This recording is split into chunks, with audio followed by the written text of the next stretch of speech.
All right. Since I've been doing a little too much of the political commentary, news, and such, I've decided to only for myself make a movie review. This is just basically to cleanse my palate. And today's movie is The Dark Phoenix. Now, I have seen this movie. This will be a more or less a spoiler review. If you haven't seen the movie yet, it's already past the first weekend. More than likely, you're probably not. First off, the movie is okay. I mean, there's nothing awful about it. There's some little odd and end scenes. It is a movie that is, okay. I mean, my son and I watched it. He's 10. He really enjoyed the movie. So if you do have kids, take them. As there's only one, as my son would say, bad word, and it comes from this young man here, Scott Summers, Cyclops. And it is very loud and very much the focus of this scene in particular. For the movie, of course, it starts out. Just gonna. Of NASA, this is Charles Xavier. Help is on the way. Now, the opening scene. This is actually how the movie opens. The Charles Xavier, his plan for mutants in general is that he has succeeded. They are accepted. The President of the United States calls for the mutants to come in and save the astronauts who are in danger.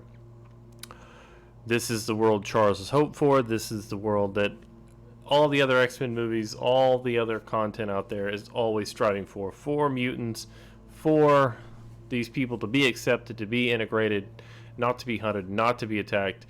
And when the movie opens, that's what you got. President's calling him, come save our astronauts.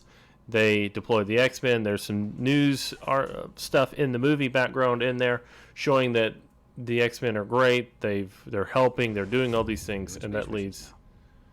Cool. Now, right there, Quicksilver. He was put in this movie strictly to, not in this movie, but in the whole franchise, strictly to push back against the Disney version of Quicksilver. Which I really do prefer this guy over that. And as he just said, we're doing space missions.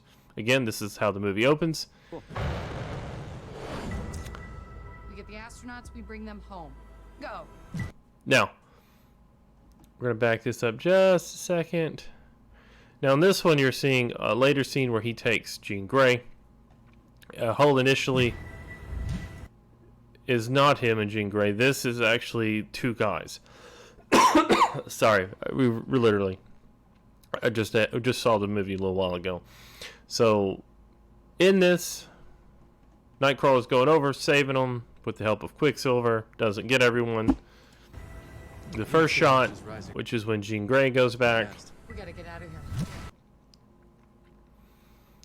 Quicksilver's there. This is him coming back. Where's Jean? Where is she? Drama ensues. Now, if you're a fan of the comics at all, or know anything overall about the X-Men, you know the Dark Phoenix. They've hinted to it multiple times in the movies. They did it in the original X-Men movies with who's it? Futz it is Wolverine. God, this is Hugh Jackman. They did it in that one where they kind of showed that they were going to do that. And then, of course, they did their version of the Phoenix Power. And this is the new version. Now, just so you're not worried, during the first few minutes, she's fine. Everything is fine. It's all fine here. How are you? She should be dead. Did you hear what the kids are calling you? Phoenix. That is the only time that's mentioned ever in the movie. Calling it the Dark Phoenix was kind of strange because they don't rely on the storyline. That's the only thing they call it is Phoenix. Hello, Jean. This is your primary villain. Actually, one of your primary villains, because seeing as this is a Fox Video X-Men movie, whatever, everybody's the villain, everybody's the hero, because they cannot just create a single workable storyline that you can go through and enjoy. They got to have 5 or 6 of them. They got to. The better question is, who are you? That's kind of midway through the movie. Something's happening to me.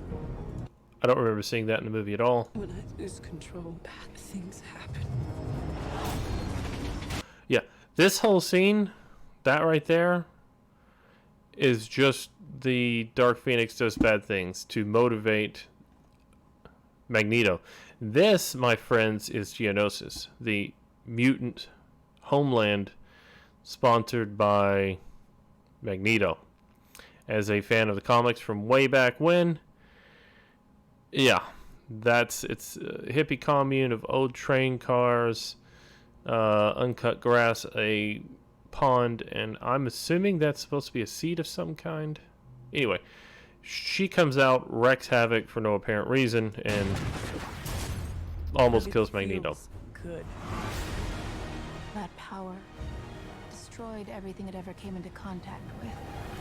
This is a relevant part there. The alien actually is the one who explains to Jean Grey what's going on. Until you. The X-Men fear you. Now, this is up to one of the, let's call it, there are 3 or 4 main action scenes. The first one, of course, you'll see in the preview. That's the astronauts. That's a very quick little action scene meant to kind of get you going. Wouldn't call it action, but it's a quick movement. This is the 3rd action scene after this stuff here on Geonosis, where she wrecks the helicopter for really no apparent reason. She just does it. Where was I? About there. Fear we seek to destroy.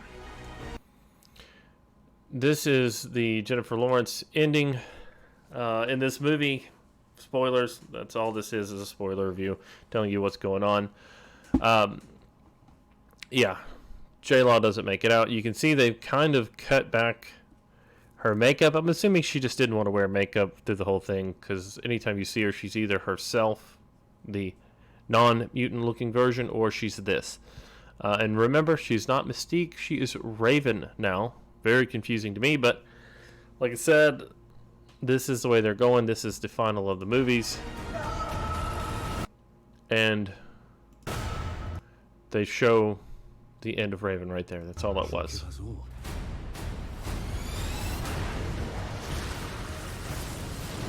Some good stuff in there. This would be the 4th action scene in the movie where they actually, the X-Men as just the good guys fight with her. Now they've got these 2 clips together. You can easily tell that Storm throwing lightning at her and then batting it away like nothing. Quicksilver, he's in the movie in the beginning, and he's in this one scene, and that's it. He's out of the movie. The girl dies. Of course, after coming to Geonosis, let's going to call it that, Genosha, whatever, there is a small thing you saw with the helicopters. After that, Magneto must kill him. Must kill her. And there they are at the end, all unified, all back together to defend her.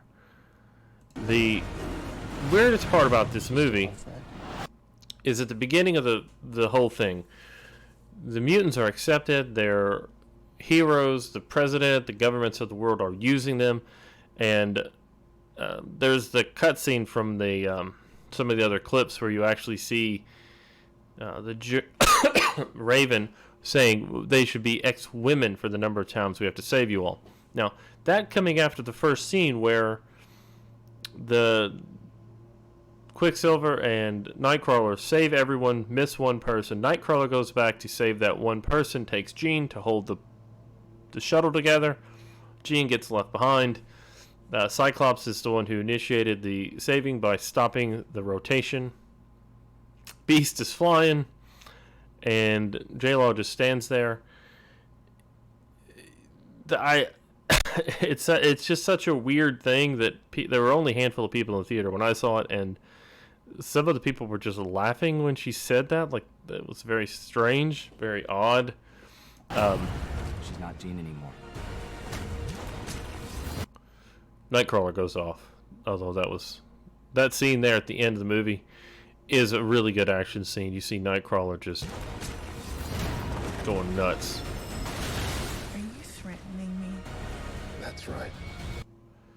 Now, the motivations in this movie are pretty lackluster. This was apparently the first draft because Charles is to blame for all this.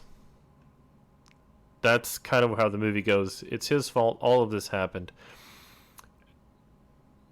As a child, he found Jean Grey. She had just had a horrible traumatic event happen in her life, so he helped her get over it, get past it, and put up a mental block in her mind so she wouldn't always be focused on this horrible event in her life. Phoenix, of course, awakens it. She talks about how everyone has abandoned her, when in her life, only one person ever abandoned her, and that was actually her father because of the traumatic event that happened. Everyone else has come to her, been her family, surrounded her. That's the oddest part of the movie, is everyone around her has been good to her except for this one event which Charles blocked, and now that's everything is his fault. J-Law, who's now no longer being hunted and attacked, is free. All the mutants are okay. They're becoming part of culture. There's presidential awards. Oh, great thing. Charles, you're just horrible. That's it. It's, oh, you're great. Oh, it's horrible. Oh my goodness, I'm choking to death. Anyway, not really. That would be a bad idea. Ending of the movie. The all-powerful one. Now, my son actually saw this scene, and he said, "Why doesn't she fight Captain Marvel?" I started laughing, and the people right behind us started laughing. Everybody sits in the middle when you go see a theater, like when there's only 50 people in there or 20 people in there. I don't know why everybody sits in the center, but hey, we did too. He said, "Why doesn't she fight Captain Marvel?" Which I thought was funny, because the super-powered group is just there now.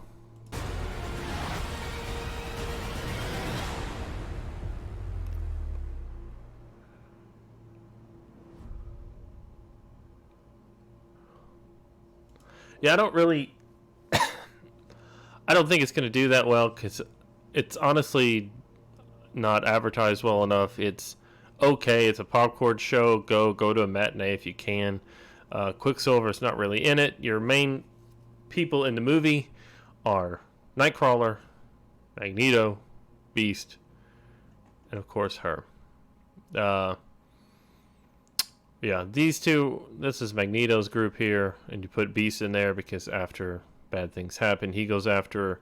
These are Xavier's group, except they're not Xavier's group because he, for whatever reason, is the bad guy. Everybody treats him, she treats him bad. She hates him, and at the end of the movie, Jean Grey is not dead, just so you know. There's a big thing at the end where you see the Phoenix power go across the sky. Blah, blah, blah, blah, blah. It's an okay movie. It's meh. Give it like a 6 maybe. It's watchable. There's really nothing great about it. They take out Quicksilver way too early. He's out of the movie. He's one of the more interesting characters. They don't give you really any dialogue for the other two of Magneto's guy, this lady here or this hair man. Nothing. Yeah, it's meh. It's okay. Probably as I think about it more, I'll like it less. But overall, it's fine. It's a watchable movie. If you like the X-Men movies, go see it. Don't expect anything great. There's some really dumb lines. And remember, Charles succeeded, got mutant peace, and he delivers one line in the movie that's basically, all it would take is one bad day for all of this to fall apart. To which J-Law more or less helps. She kind of pushes for that one bad day, trying to flee, trying to get out of there. And of course, everything falls apart. And you get to see that Charles had built all this up just to have one bad day, tear it down. And I don't know. At the end of the movie, they named the school the Jean Grey School for the Gifted. Basically excising Professor Xavier, the person who started all this, built it up, achieved world peace for mutants, and he's kicked to the curb, man. One bad day. That's it. Thank you all for watching. Like, comment, share, subscribe, dislike the video, whatever you want to do. Just have a great day.